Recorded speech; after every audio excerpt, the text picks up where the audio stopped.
Yo guys, balik lagi dengan Billy di sini dan kali ini kita akan membahas tentang event Apple WWDC 2023.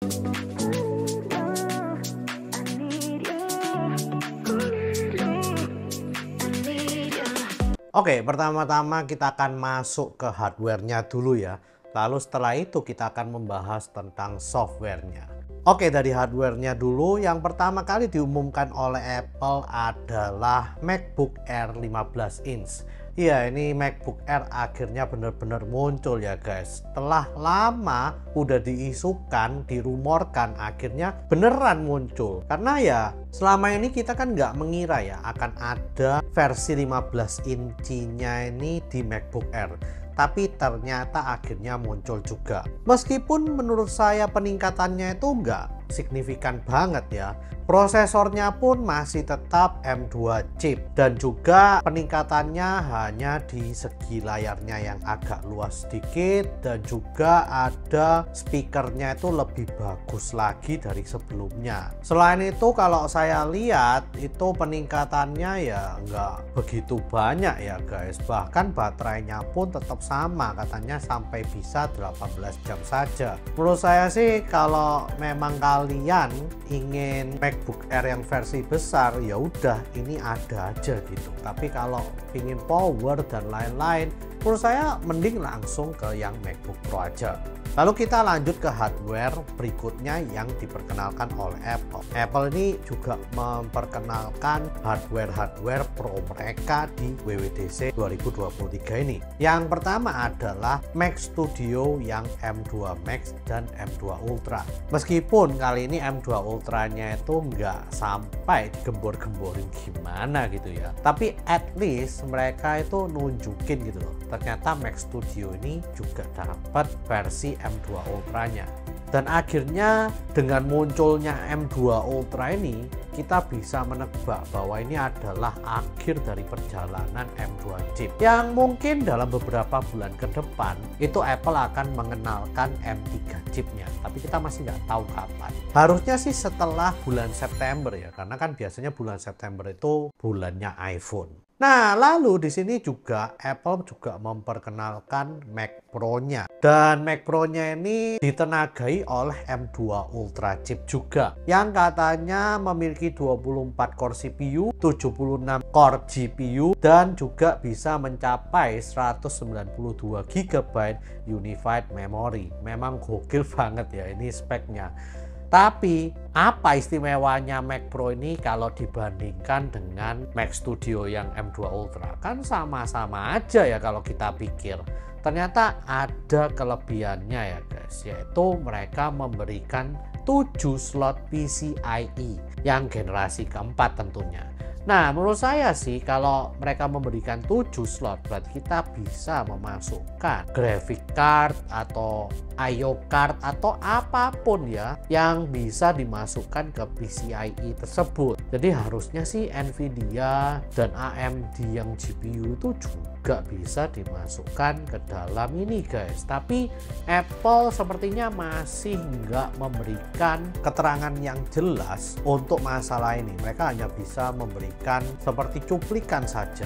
Mungkin kita harus menunggu sampai ada reviewer atau YouTuber yang memang membelinya ya, lalu mengulasnya juga dan mereview kira-kira gimana cara pasangnya, apakah gampang, apakah susah, apakah ini fiturnya hanya gimmick saja. Nah, tapi menurut saya sih harusnya ya enggak lah ya, karena kan Apple sudah memberikan Mac Pro ini slot tersebut gitu. Nah, lalu untuk memorinya gimana? Kalau menurut saya sih mereka nggak memberikan cara menambahkan slot memorinya, karena ini kan unified memory. Jadi kalau kalian ingin benar-benar powerful ya dari awal waktu beli ya memang harus menggunakan memori yang kalian ingin pakai sebesar-besarnya ya. Karena menurut saya kayaknya nggak bisa deh guys kalau kalian mau upgrade memorinya ini. Nah, lalu di Mac Pro ini desainnya masih tetap sama, tapi port-portnya itu ditambahkan sedikit lebih banyak daripada sebelumnya. Selain itu juga casingnya itu juga bisa diganti sebagai rak. Jadi kalau misalnya di server gitu kalian masukkan ke rak-rak itu juga dengan mudahnya ya, karena sudah disertai dengan casing bawahannya yang memang berfungsi untuk rak. Jadi kalian harus memilih apakah mau beli yang casing biasa bisa stand atau casing raknya guys. Ya upgrade dan improvement yang kecil-kecil gini ya memang nggak seberapa signifikan, tapi nice to have lah. Thank you lah ya ke Apple.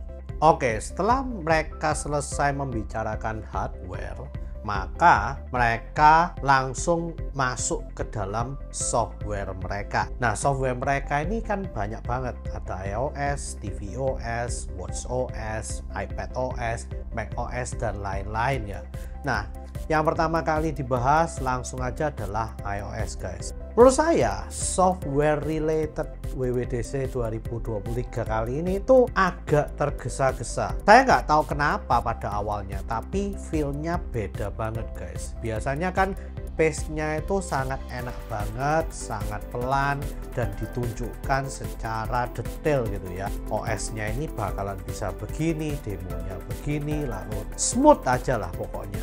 Tapi menurut saya pada kali ini saya itu merasakan ada sedikit tergesa-gesa pada saat mereka menyajikan OS-nya. Terutama pada saat mereka menyajikan iOS 17. Itu biasanya kan ada icon-icon gitu ya. Tapi di sini enggak, hanya tulisan list gitu. Dan di bagian masing-masing tulisan listnya mereka baru mendeskripsikannya gitu ya. Selain itu, updatean yang diberikannya pun nggak seberapa banyak. Kita kupas tuntas apa yang ada di iOS 17. Yang pertama adalah fitur dari komunikasi. Tentu saja adalah phone, FaceTime, dan message. Ya, di phone-nya sendiri mereka memberikan bahwa ternyata kontaknya itu bisa lebih dimodifikasi lagi guys. Lalu juga untuk FaceTime juga mereka menambahkan bahwa kalau memang kita tidak bisa menghubungi orang tersebut, kita bisa meninggalkan pesan FaceTime yang tentunya record video. Lalu juga kalau misalnya ada yang telepon, kita bisa lihat suara dari orang itu melalui tulisan ya guys. Jadi kita nggak perlu untuk mengangkat telepon orang itu dulu untuk bisa menjawab. Kalau memang penting baru kita jawab melalui telepon. Kalau enggak ya udah tinggal kita lihat aja. Lalu kalau memang nggak penting ya udah tinggal kita abaikan atau kita bisa balas lewat teks. Nah, lalu seperti biasa mereka juga menambahkan improvement di iMessage mereka seperti stiker, lalu juga ada fitur check-in supaya kalau kita udah sampai di rumah bisa memberitahu keluarga gitu ya. Lalu beberapa improvement lainnya yang menurut saya sangat minor dan kecil banget. Meskipun begitu, stikernya ini lucu-lucu ya guys. Kalian bisa bikin stikernya itu dari foto kalian atau video live foto sekalian. Dari sana kalian bisa ambil dan bisa bikin animasi stiker atau stiker yang biasa aja. Dan katanya sih stikernya ini sistem wide, jadi bisa dipakai di mana-mana. Lalu juga mereka memperkenalkan fitur yang namanya standby. Nah, standby ini adalah kalau misalnya kalian udah tidak menggunakan iPhone kalian dan kalian ingin mengecasnya. Nah, kalau dalam posisi landscape, maka iPhone kalian tuh layarnya akan memberikan banyak sekali informasi. Ya seperti Google Nest gitu ya. Tapi ini dari layarnya iPhone gitu. Jadi pada saat iPhone kita tidak digunakan, kita bisa melihat jam, bisa melihat informasi yang kita butuhkan. Semuanya tentu saja kita bisa atur dan modifikasi sesuai yang kita mau guys. Lalu widgetnya ini juga sekarang bisa interaktif. Tentu saja yang sebelumnya hanya bisa dilihat sekarang bisa disentuh dan bisa diganti-ganti isinya guys. Untuk fitur airdrop sekarang kalian nggak perlu harus memilihnya ya guys. Jadi kalau misalnya kalian ingin share dengan sesama iPhone atau sesama gadget dari Apple, kalian tinggal dekatkan iPhone kalian aja. Lalu nanti iPhone kalian itu langsung mengerti bahwa kalian ingin menge-share sesuatu ke orang itu. Dan bahkan kalian bisa bertukar kontak kalian dengan mudah dengan fitur tersebut. Selain itu airdrop sekarang juga bisa kalian tinggal ya. Jadi kalau misalnya kalian mau menge-share dan kalian terburu-buru, itu sekarang AirDrop katanya bisa nge-share melalui internet guys. Lalu mereka juga memperkenalkan satu buah aplikasi baru yaitu Journal. Journal ini katanya untuk mencatat hal-hal atau memori kalian sehari-hari dan dibantu dengan AI pada iPhone kalian, maka hal-hal tersebut tuh bisa dipilihkan ya oleh iPhone kalian sehingga kalian dengan mudahnya dapat menambahkannya pada Journal ini guys. Lalu keyboard kalian juga semakin lebih pintar, lebih prediktif dengan adanya bantuan dari iOS 17 ini. Dan yang terakhir adalah kemudahan untuk share play music pada mobil kalian ya. Dan juga katanya sih akan bakalan mudah banget menggunakan AirPlay pada banyak hotel yang ada di seluruh dunia nantinya. Kalau yang menggunakan device-nya Apple tuh lama-lama jadi enak banget gitu. Ekosistemnya itu menjalar kemana-mana ya guys. Oh ya, satu hal lagi yang saya lupa omongkan yaitu adalah Siri. Nah, biasanya kan kalian panggilnya pakai Hey Siri ya, tapi sekarang nggak usah pakai Hey lagi. Kalian tinggal pakai Siri aja, maka Siri akan mengerti bahwa kalian memanggil Siri guys. Oke, setelah selesai dengan iOS 17, maka kita lanjut ke iPad OS 17. Di iPad OS 17 ini mereka akhirnya memberikan fitur modifikasi pada lock screen-nya. Fitur ini udah ada sejak iOS 16 dan baru masuk di iPad OS 17 akhirnya. Tapi ya seperti biasa, akhirnya ya mereka bisa menerapkannya dengan lebih baik. Lalu mereka juga bisa menambahkan widget pada lock screen tersebut ya guys. Selain itu, fitur-fitur yang barusan saya bahas seperti stickers, interactive widget, dan lain-lain yang ada di iOS 17 itu semuanya juga ada di iPad OS 17. Nah, tambahan lain di iPad OS 17 adalah tentang PDF. Sekarang kalau kalian buka PDF itu sudah bisa disimpan pada Notes, dan di sana kalian juga bisa berkolaborasi mengedit PDF tersebut dengan mudahnya. Jadi kalian sekarang nggak usah takut lagi ya kalau dapat file PDF, itu malah lebih enak banget kalau di iPad OS 17. Selain itu, fitur yang saya tunggu-tunggu dan saya ingin sampaikan memang ke Apple adalah Stage Manager-nya yang menurut saya itu jelek banget ya. Karena apa? Kok nggak bisa gitu loh kita mengatur window-nya itu semau kita. Window-nya itu hanya bisa diatur semaunya Apple gitu ya. Jadi nggak bisa sampai kita atur besarnya itu segini atau segitu. Nah, tapi akhirnya di iPad OS 17 nih mereka membebaskannya. Sekarang akhirnya kita bisa mengatur besarnya window kita. Nah, akhirnya nih lumayan berguna juga gitu ya untuk iPad OS 17 ini Stage Manager-nya.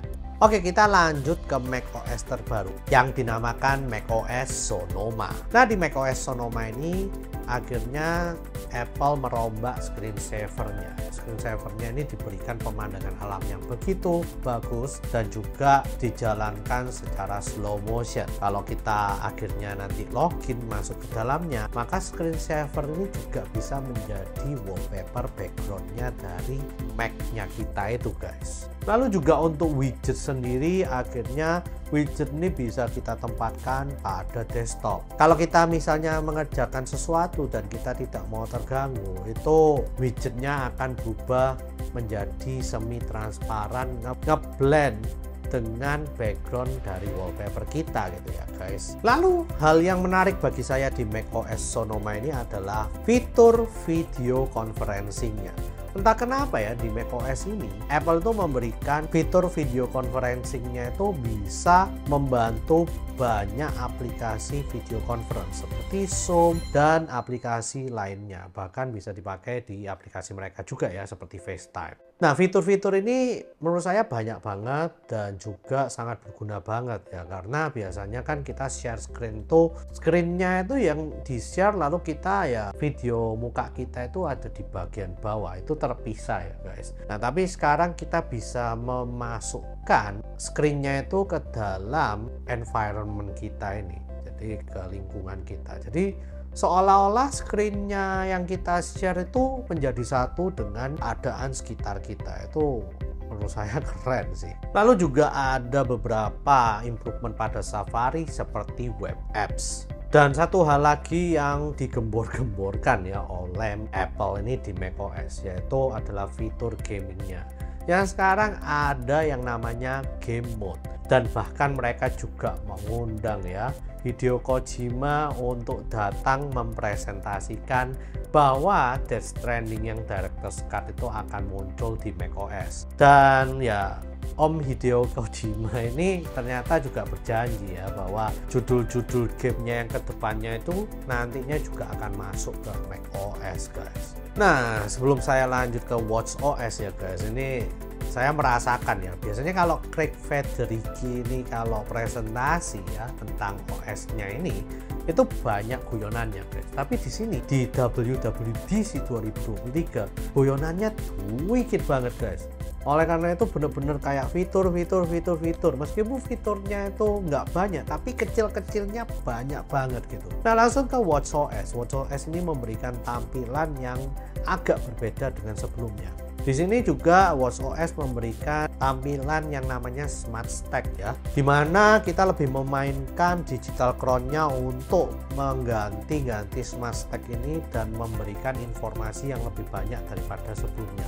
Mungkin Apple sadar ya, kita lebih banyak melihat informasinya itu bukan dengan touch, tapi dengan digital crown yang hanya ya untuk lihat saja informasi apa aja. Lalu beberapa perubahan lainnya adalah menambah monitor untuk kesehatan, yaitu adalah mental health. Ya, akhirnya kita bisa ya memonitor kesehatan mental kalian dengan menggunakan device dari Apple. Dan juga mereka memberikan tambahan untuk memonitor vision health kita. Vision health itu adalah kita bisa tahu gitu ya, kira-kira apakah mata kita itu mengalami rabun dekat atau enggak. Dan cara mereka untuk menanggulanginya adalah mereka menyarankan bahwa kita pergi keluar untuk berjalan-jalan atau tidak bermain gadget. Jadi ya lebih ke arah menikmati lingkungan kita yang ada di luar guys, dan harus di bawah sinar matahari. Itu sih kata mereka ya.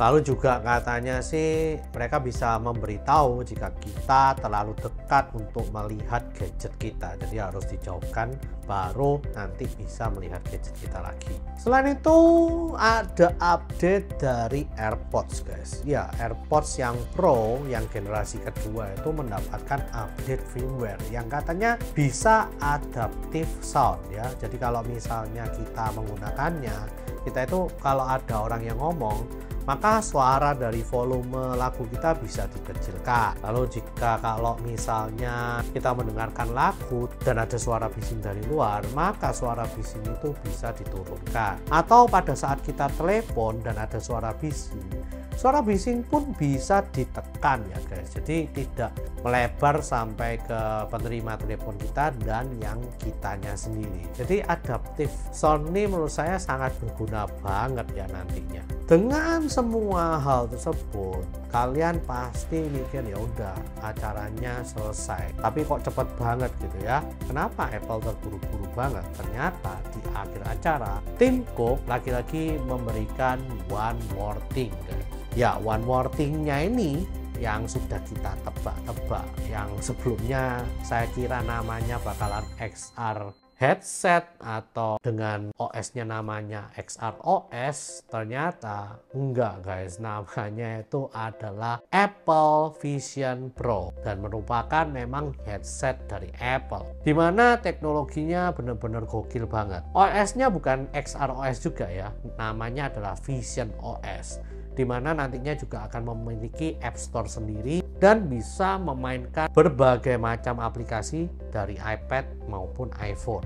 Lalu juga teknologinya ini benar-benar gila banget ya, karena dia memiliki banyak banget, kira-kira belasan kamera di bagian depan, bagian bawah, dan bagian dalam dari headset tersebut. Lalu ya, hal yang menurut saya keren banget adalah orang lain masih bisa melihat bagian dari mata kita ya. Jadi seperti tembus pandang. Meskipun itu sebetulnya nggak tembus pandang guys, karena bagian dalam mata kita ini direcord dan dimirrorkan di bagian depan dari layarnya Vision Pro tersebut. Dan juga walaupun kita menggunakan Vision Pro, kita masih bisa melihat keadaan sekitar kita guys. Keren lah pokoknya. Oh iya, untuk inputnya, cara pemakainya kita nggak ada joystick sama sekali. Nah itu kerennya, karena ini adalah salah satu standar yang di-set oleh Apple untuk AR atau VR headset ke depannya. Sekarang kan semuanya masih pakai joystick ya di kiri dan kanan. Tapi ke depannya gara-gara Apple ini nanti pasti tidak ada pakai joystick di kedua tangan guys. Kecuali mungkin untuk main game ya. Tapi untuk pengoperasiannya sehari-hari itu hanya menggunakan gesture dari tangan kita sendiri. Jadi benar-benar pure ya, menggunakan headset dan juga tangan kita guys. Dan kita pun nggak seperti Minority Report yang harus tangannya di depan seperti ini guys. Nggak sama sekali. Kita bisa dengan santainya seperti ini, lalu flick seperti ini ya, swipe ke atas ke bawah, lalu juga tangannya bisa di bagian bawah, swipe ke atas ke bawah seperti ini, besarkan, pinch in, pinch out seperti ini. Karena ternyata di bagian bawahnya dari headset tersebut itu terdapat kamera guys. Jadi apa yang kalian lakukan di bawah dari mata kalian ini masih bisa terdeteksi oleh kamera tersebut. Kalau kalian mau lakukannya gini sih ya nggak ada masalah, karena kamera depannya juga tetap bisa mengikuti tangan kalian. Nah ini adalah bagian yang menurut saya benar-benar keren banget dan hanya bisa diadopsi oleh perusahaan sekelas Apple ini guys. Meskipun nanti ke depannya dalam waktu 2-3 tahun ke depan udah pasti semuanya akan niru Apple guys kalau berhasil. Menurut saya kontranya hanya satu ya, kalau saya lihat di demo dari Apple ini, yaitu adalah di bagian baterai dan juga harganya. Memang sih kalian bisa pakai headset ini tanpa ada batasan waktu kalau kalian langsung sambungkan ke listrik. Tapi kalau memangnya kalian ingin menggunakannya nggak sambung listrik terus, kalian bisa menggunakan ada sambungan kabel yang mengarah seperti ke power banknya atau baterainya guys. Dan baterainya itu ternyata hanya tahan 2 jam. Harusnya sih bisa tahan sekitar 4 jaman lah ya. Atau kalau enggak, di bagian baterainya itu ada seperti USB-C port yang bisa untuk charging. Mungkin kedepannya bakalan seperti itu deh. Yang kedua adalah dalam segi harganya. Harganya itu 3.499 USD. Yang kalau di Indonesia itu ya sekitar 56 juta ke atasan gitu ya guys. Menurut saya itu harganya gila banget sih. Mungkin untuk generasi pertama ini hanya untuk developer saja. Mungkin ya dalam beberapa tahun ke depan kita akan mendapatkan harga yang lebih murah untuk consumer base. Nah, tapi sih katanya Apple sendiri ya, mereka ada plan memang ke sana untuk tahun 2025. Nah, katanya sih di tahun 2025 mereka akan menerbitkan Apple Vision ini yang nggak Pro kali ya, dengan harga yang lebih murah, tentunya dengan spesifikasi yang akan dikurangi sedikit. Tapi meskipun begitu guys, menurut saya sih oke-oke aja ya, karena kita nggak perlu power yang sangat kuat banget. Yang penting kita dapat feel-nya dan bisa dipakai untuk kerja sih. Nah, untuk pembahasan Apple Vision Pro secara lebih jelas, saya ingin membuat sebuah video tersendiri. Karena ini adalah produk revolusioner ya, yang hanya muncul dalam beberapa dekade. Seperti iPhone itu ya, pertama kali muncul itu kan nggak masuk akal banget guys. Ya ini sama, saya ingin membahasnya lebih detail di video yang lain. Oke, mungkin itu aja sih pembahasan untuk Apple WWDC 2023 ini. Dan sekarang saya jadi tahu ya kenapa Apple kok terburu-buru banget dalam menyajikan OS mereka itu. Ya karena ini di akhirnya itu ternyata ada one more thing yang makan banyak waktu banget, sekitar 40 menit, 45 menitan gitu ya. Please share, like, dan subscribe jika kalian suka dengan video kali ini. Komen jika kalian ingin membahas atau berdiskusi tentang Apple WWDC 2023 ini. See you guys di video selanjutnya. Apple gila sih, aku jadi penasaran banget nih sama Apple Vision Pro ini. Tapi kayaknya masuk Indonesia itu masih 4 tahun 5 tahun lagi deh guys.